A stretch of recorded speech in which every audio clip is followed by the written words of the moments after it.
दादरमधील कबूतरखान्यासाठी अडून बसलेल्या जैन समुदायाला आता मराठी एकीकरण समिती आंदोलनाच्या मार्फत उत्तर देणार आहे।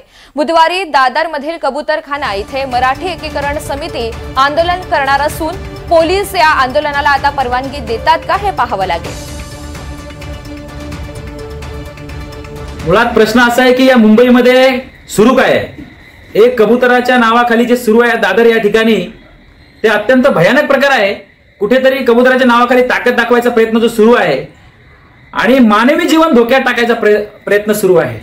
माननीय उच्च न्यायालयाने आदेश देऊन देखील आदेश न पाळणं, कायदा न जुमानता त्या ठिकाणी हजारोच्या संख्येने रस्त्यावर उतरणं, लोकांना वेठीस धरणं, गाड्या अडवणं, रस्ते बंद करणं, पोलिसांना धक्काबुक्की करणं, महानगरपालिकेने पोलिसांनी लावलेले ते ताडपत्री, बांबूचं बांधकाम तोडणं, हे जे सगळे प्रकार या ठिकाणी जे सुरू आहेत त्याचा आम्ही मराठी एकीकरण समिती निषेध करतोय।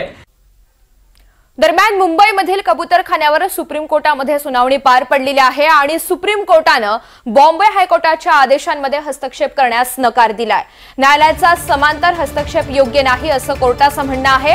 हायकोर्टानं कबूतरांना दाणे देण्याच्या ठिकाणी संबंधित आदेशामध्ये नगर निगमाच्या आदेशांचा अवमान करत कबूतरांना दाणे देणाऱ्यांविरुद्ध गुन्हे दाखल करण्याचे निर्देश जारी केलेले होते। हायकोर्टाच्या या आदेशांना सुप्रीम कोर्टामध्ये आव्हान देण्यात आलेलं होतं।